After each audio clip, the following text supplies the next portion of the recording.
were saying earlier about stepping out of your comfort zone and doing something new is really, really important, because it's in those moments that you learn so much, and you grow as a You person. And really do. it sounds to me, and from what I've seen of your work, and you've got two very distinct sort of parts. You've got the business consultancy, and then you've got the poetry. And what I'm really interested to talk to you about is how you marry those two things together, and what you've learned about yourself within those processes. How Does She Do It has been on pause for the last year. I needed to replenish my energy. I wanted to really focus on writing my book as well, which I've spent a lot of time working on.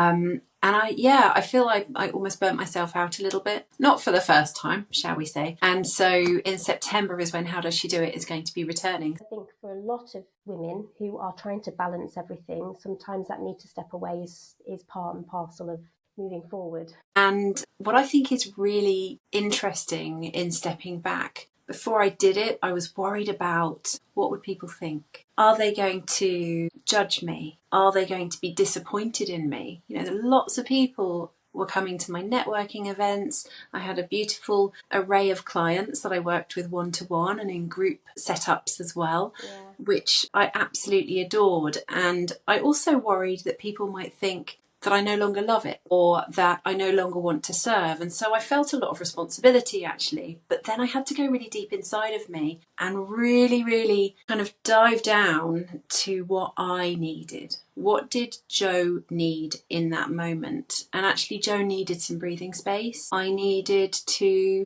energy and effort into looking into what I was craving, I guess, or lacking in that moment without the distraction of serving others.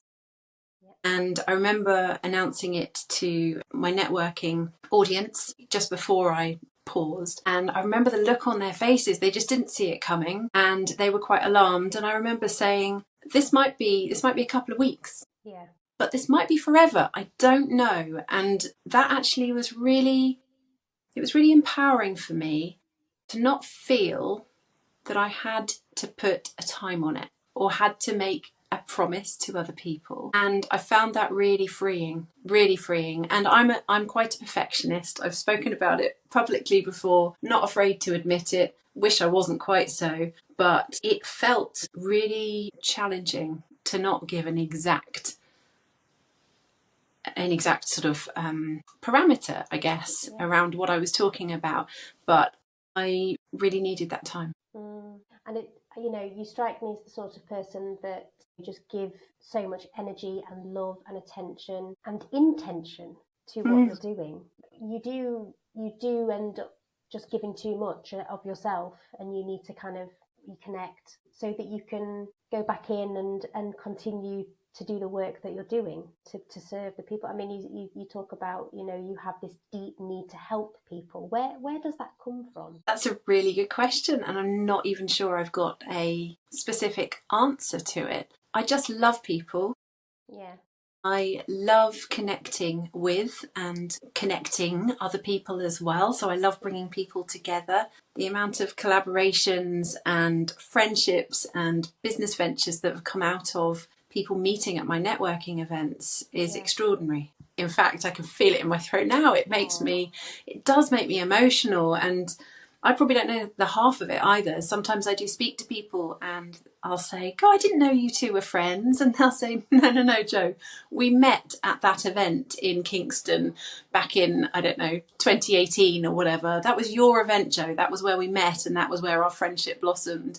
And that's really special. And I'm just such a people person. I've always had customer service very high on my radar. I love looking after people and making them feel comfortable. And I don't know, I think I'm just a very empathetic person. So when you come back in September, what lessons are you going to be bringing forward to the business, to the consultancy? Because when I talk to people, there's a real sense of unearthing that goes on in the creative process. So I'd love to know what you've learned and what you're going to be bringing forward in September. Wow, I love that.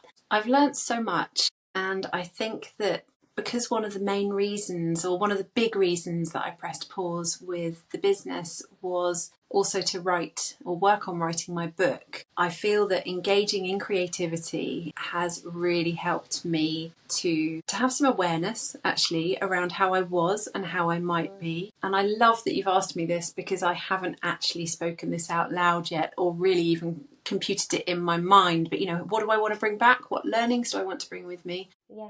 I want to return with a newfound self-belief in me. I realise that although I put myself out there and I host events and look after people in the different ways that I do, there was always quite a big chunk of self-doubt within me. Yet I didn't let that stop me from doing what I was doing.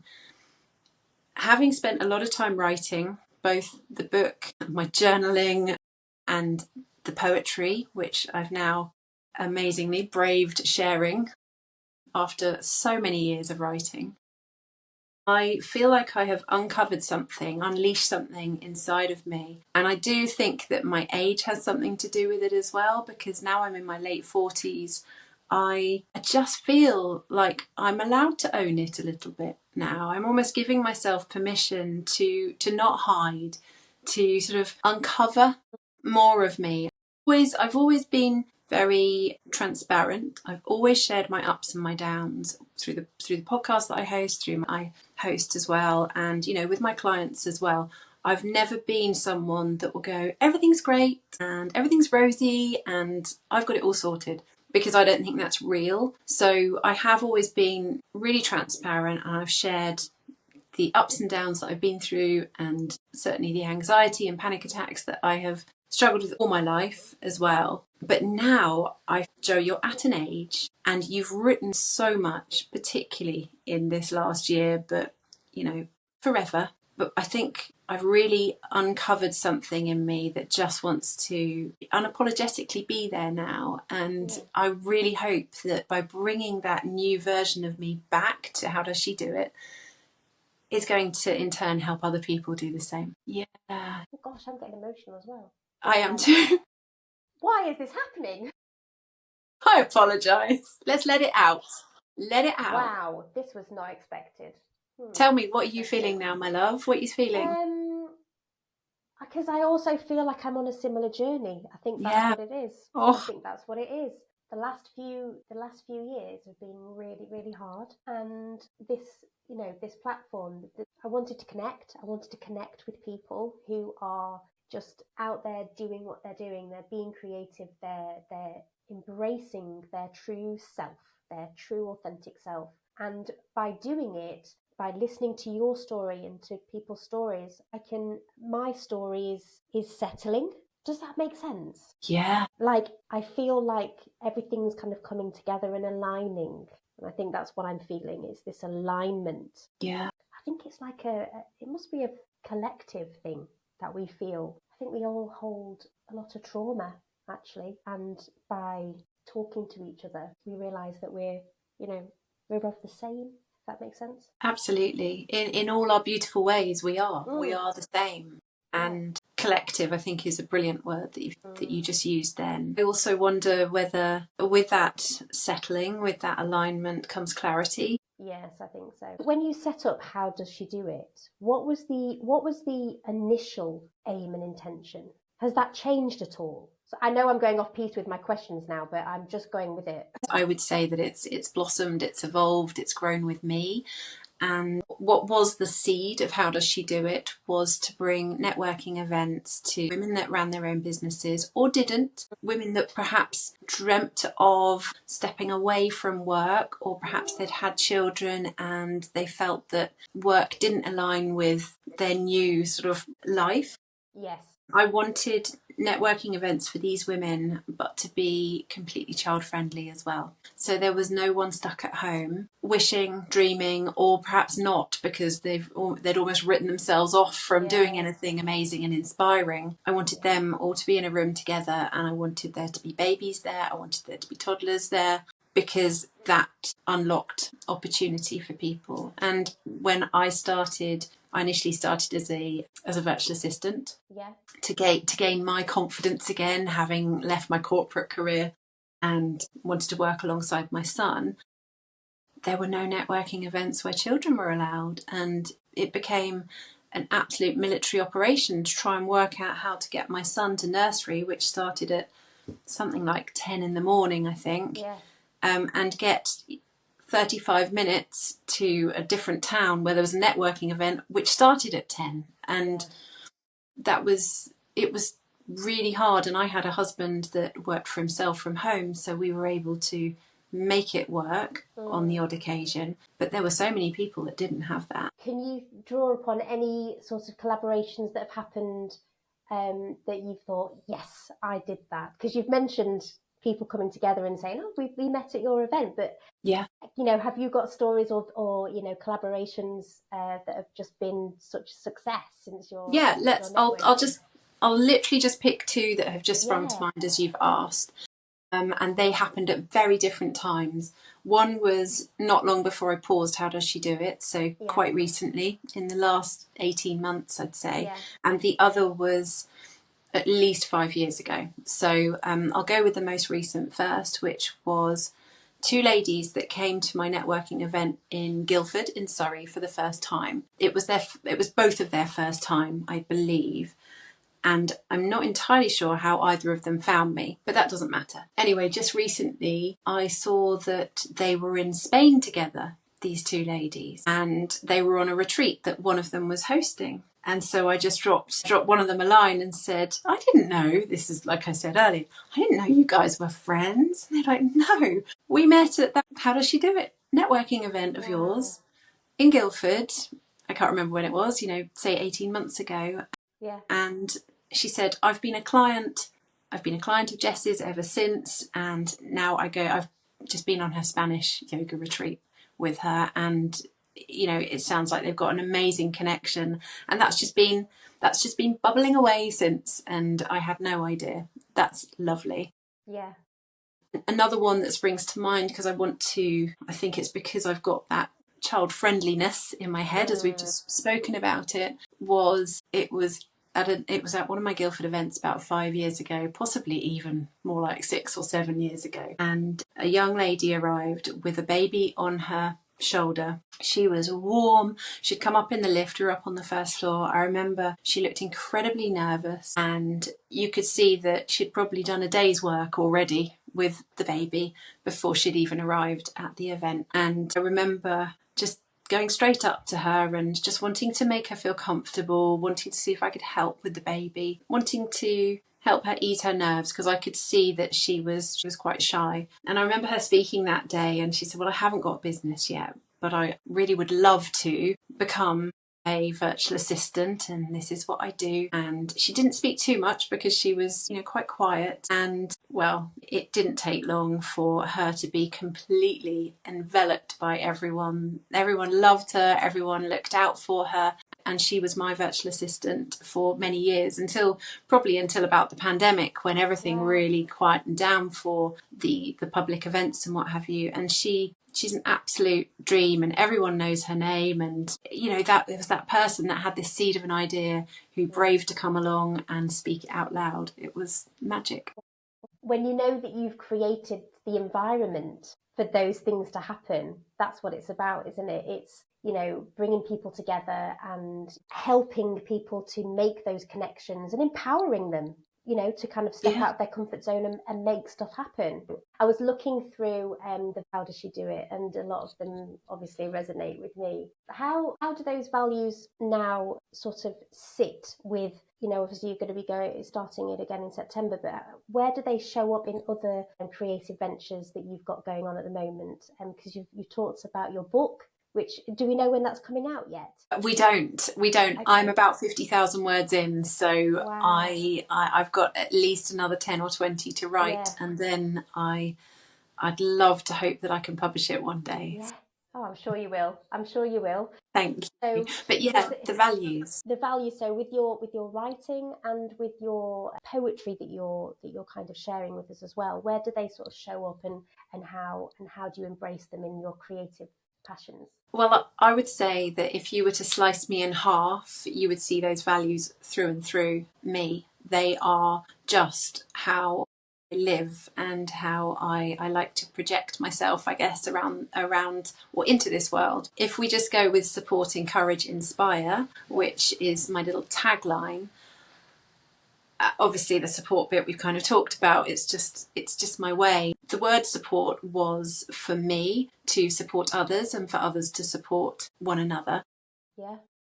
And encourage, again, we want to all encourage each other. That's kind of a sort of cyclical thing. We all keep encouraging each other. And inspire as well was for me to bring people to the events, to the podcast, to inspire others, but also for everyone in that room standing around in a circle. No one knows how inspiring they are and what someone is going to take away from even their tiny little introduction that they're feeling really awkward and sensitive about. And so going on to the poetry, I don't know how it's ended up like this, and I think it is because, like I say, if you slice me in half, that, you know, these values are just part of me. I feel like my poetry supports and encourages and inspires as well, and it's just beautiful because I wrote the poems because I love writing, and I wrote the poems because those words came from my heart. And it's only because a friend approximately 4 weeks ago pretty much dared me to, well, before that, I met someone and they heard that I wrote, so they asked me to commission a piece for their business, which was huge. So that was about 3 months ago, and they said, if my clients like what they're reading, where can they find you online? And I drew a little bit of a blank and went, I'm not online for my poetry. So I had to basically get my bum in gear. And I mean, I've had a little note on my dressing table for, gosh, probably about 2 years with different ideas of what I could call my Instagram account for poetry if I ever shared them. And the irony is, when I decided I better get on with it and actually make an Instagram account, I think that note had blown off my dressing table because it wasn't there. And I just knew that I had to just do something. Something is better than perfect. And so 3.5 months ago, I started the Instagram. And then, as I say, my friend about a month ago dared me to print some of my work out. And that's what I did. She just said, just pick 8 poems, Jo, just pick 8 poems and we're going to put them together and we're going to print them out. And that is how it's come about. And going back to what I was saying, so the words came from my heart, from my soul. Yeah. I never for a minute thought that anyone was going to read them. And yet this opportunity now for people to see them and, you know, connect with them and buy them if they want. It just was never part of the plan, but it's been the most beautiful experience ever. Because when I get to see someone, I'll say, oh, do you want to pick a card? I'd love to give you one. And they'll go through just the 8. It's only 8 of hundreds of poems. And you just you almost see their heart lurch when they find the one that is completely resonating with them. And it's icing on the cake to another level. When something that you have created and put out in the world speaks to somebody else, you know, it's really special, and it's affirming. It's affirming that you are on the right path. And I think, you know, those little nods from the universe are always welcome. I think. Yeah, you know, they really are. It's their little whispers. I'm finding that, you know, I'm getting sparks of an idea, and rather than overthinking it, I'm actioning it straight away. Brilliant. I'm just doing it. And I'm finding that I'm not great with social media, but I'm finding that if I just go, okay, this is an idea, I'm going to post it, and it doesn't matter. Whatever happens, I'm putting it out there. And it sounds like to me that you're very good at listening to those little instinctive flutters of inspiration, because I think that's what we need to be better at. I don't know. Yeah, I really wasn't very good at that. And I do think it's leaning into my writing, leaning into just allowing, that has really helped me notice those glimmers, those whispers. I love those words you just used. Yeah, I'm going to write a poem about that. That's, and I think we need something I've written about a lot before, probably not shared publicly, is that the quieter we get, the more we can hear. And I just think there is so much power in that, and it is so opposite to what the outside world is really telling us to be and to do. But I'm very happy to be an incredibly quiet and well-behaved rebel in not allowing myself to get too caught up in the noise, in the busyness, in being on all the platforms. I can't tell you, all I really need in my life is my notebook. And I went away for 2 nights at the beginning of this week, as you know, because we had to postpone the podcast. I know. And I left my most important daily journal at home, and literally made my heart lurch. I had to go and buy a new journal because I can't default to my phone. I need to have pen on paper, and that's where I'm at peace. That's really powerful, isn't it? Knowing what you need. I try to get up early in the morning, like you. That's quiet. I like the quiet of the house in the morning before my little boy gets up, which I can't really guarantee a time. So sometimes I will get 5 minutes, sometimes I'll get an hour, and that is bliss. Yeah, I remember that time. Do you? Yeah. And then it passes, and then he's up, and it's all hell breaks loose, and like going to football. But the older I get, the quieter I get, and I've moved Oscar out of the conservatory, which is kind of where the playroom was, and I've set my desk up, and I've got a chest of drawers, and I've put some photographs up, and I'm overlooking the garden. We've just moved to a new house. Lovely. And we're renovating, so it's a bit of a mess, but I just love being in here and looking out to the garden. I looked at your post, your Instagram page, and there was the tree. And I have a tree literally right outside the conservatory. Lovely. And I just love the green and, the quietness, the stillness, I think. Yeah. Yeah, you seem very zen, I can tell that there's a real peacefulness, you've got an amazing energy. Well, you're clearly in the right place for you. Underneath the desk, there's like legs going. And let's remember that's what we all are like. It's not just us, is it? It is, everyone will resonate with that. Yeah. So a bit of a crazy, exciting start to the week, it seems. Yeah, it's all been happening. So I think that I don't know about you, but being a parent as well as being a creative soul, it really does mean that life can be, it's not just all the same all the time. And, that's parenting, isn't it? Yeah. Throwing the creativity in, you've got all sorts of great stuff, tough stuff, out of the blue stuff. Yeah. And we're very adaptable. We try to be very adaptable. We can be absolutely exhausted and frustrated at times.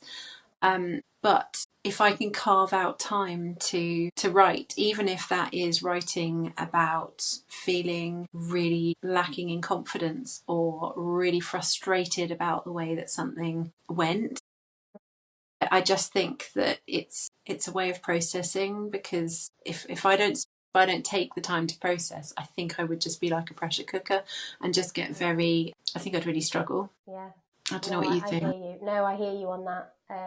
I used to play the piano. Oh, and I haven't played it for ages. I don't have a piano. I don't have my piano at our new house. Yeah. But growing up, that was my time to process. So I would write songs and play music, but I would only ever do it when I knew that nobody was in the house. Wow. So I would only ever do it, and it was a private thing, and I would just processing. And I think you're right, having that focus on something that's creative, that takes you away from the actual situation, can help you recognize and acknowledge those different emotions, put them in some sort of order, hierarchy almost of the emotions, and then pick out the ones that actually, what is at the heart of it, what is at the heart of this situation or this feeling. I was very jealous about the fact that you'd gone to the Happy Place Festival. Yeah, you're going to come with me next year. I want to be there. It looked amazing. I know you've only just posted some photos, but tell me about that, please, because it just looks amazing. Well, yeah, I was blown away by it, and I've wanted to go for about the last couple of years, and for one reason or another I didn't. And so this year there was no question I was going. I bought the ticket really early, took my friend along, the one who dared me to print the cards. And actually she dared me to print the cards to take to Happy Place. She was like, Jo, what are you when people ask you what you do, what do you want to talk about? And I was like, oh, maybe my poems. And she's like, okay, you better take some then. So that was really nice, because what was beautiful about Happy Place was that like-minded people were literally every which way you looked. Everyone was kind, everyone was supportive, everyone smiled and enjoyed the experiences as a collective. I'm going to use your word there, as a collective. And it was so personal. It wasn't tiny, but obviously it wasn't Glastonbury. You know, it was a really good size, and felt busy but beautifully so. And it was just like being in heaven for me. You got to hear people being interviewed. So I watched Fern Cotton do a live interview for the podcast, with Rachel Stevens, and you know, hearing someone from S Club 7 who, I know, years back, you know, well, let's be honest, we've all bopped to S Club 7 for forever. But to hear someone get quite vulnerable, that was really useful. And I was loving watching the way that Fern Cotton podcasted, how she interviewed. And I was like, yeah, I don't think I'm that different. I'm quite pleased with myself, you know, because she's like proper. And just, you know, whenever you were at another part of the festival, you were creating new connections with people. You were sharing in the love for what you were hearing. You were sharing in the inspiration. We got to go to book signings, so we met Fern Cotton, Donna Ashworth, Kirsty Gallagher. It was, yeah, quite something. So much so that I decided the next morning I had to go back for a second day. So on my way to London, I bought a ticket and went back for more. And wow. Yeah, I'd also like to add in that when you allow yourself to do something that you really want to do and you really are passionate about, that's when magical moments happen. When you put yourself there. So rather than thinking, I'd love to do that, one day I'm going to do that, you know, one day I'll give myself permission to do that. If you actually just do it and don't feel guilty for doing it. Although my son, I was meant to be watching him in a cricket match in London that day, that Sunday. I said to him, are you sure you don't mind me doing this instead of coming to watch you? And he said, I'm very disappointed in you, Mum.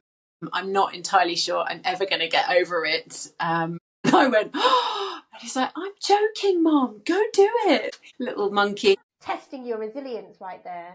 Exactly, because he knows how guilt-ridden I can feel at the best of times. But, you know, when you allow yourself, it really is about that permission piece, allowing yourself to just go and immerse yourself in something you know you're going to love. Beautiful things can happen. What are you looking forward to? Like, where is this journey going to take you? Do you have an idea of where you would like your poetry to take you? And, you know, what I see happening with the poetry is more about what I see happening with me, and that is me allowing myself to shine and be who I really am and who I'm proud of being, without holding myself back and telling myself, well, you're the introvert sister, and you know, you were never the one that was up there on the stage. It was always your sister, kind of thing. Yeah.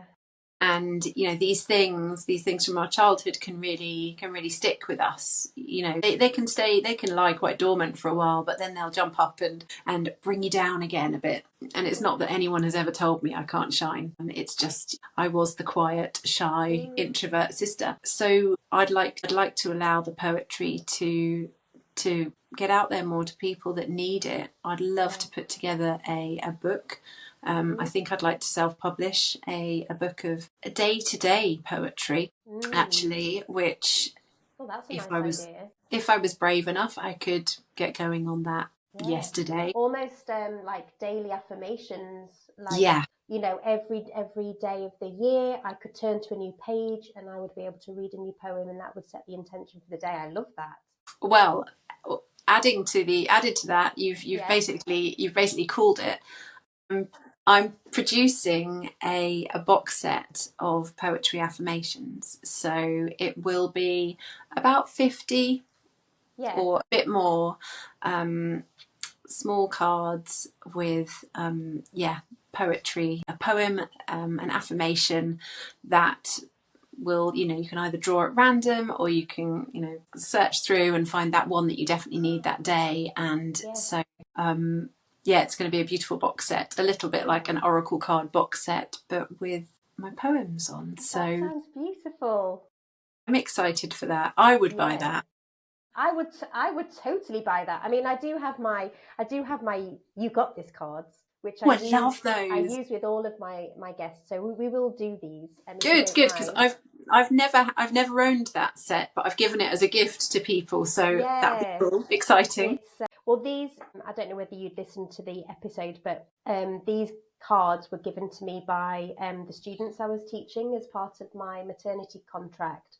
So when I was made redundant in 2021, I had 5 weeks to find a job, and I ended up finding a maternity contract up in Matlock, and driving up and down the motorway, completely at sea, no idea what I was going to do. And I connected with the students that I was teaching A-level dance and drama to, and we were actually in the process of devising their piece in the style of a particular artist, and we just connected, and they inspired me every day. And they actually gave me this pack of cards, and at the start of every rehearsal we would take the cards out and we would pick a card. Everyone in the group would pick a card, and we would talk about how the card resonated with us, and it really set the tone. And the piece that they created was just, it was so raw and real, and captured so much of everything that had happened in the rehearsal room, but also it was in the style of their artist, so beautiful. I mean, again, thinking about listening to those whispers, they brought in other elements of their talent. So we had Nick, who played the piano. So one rehearsal, I wheeled the piano in and he just started playing, and then the moment took us, and there was some movement going on, because the girls were very, very led physically, and so we had some movement, and then we all came together. It was about the ending of something. Yeah, it was really beautiful. I love that. It was really cool. Love that. I'll do the cards. Exciting. Oh, I'm so excited. There we go. All right. Okay, so the card that's come up for you is Believe in Yourself and You Will Be Unstoppable. Well, thank you so much. That's perfect. Incredible, because I'm definitely trying to believe in myself more. So thank you. We started this conversation talking about, you kind of connecting and releasing that self-doubt. Well, that card's perfect, because it's telling you that you need to believe in yourself. You have everything that you need within you. You just need to believe in it. Thank you so much.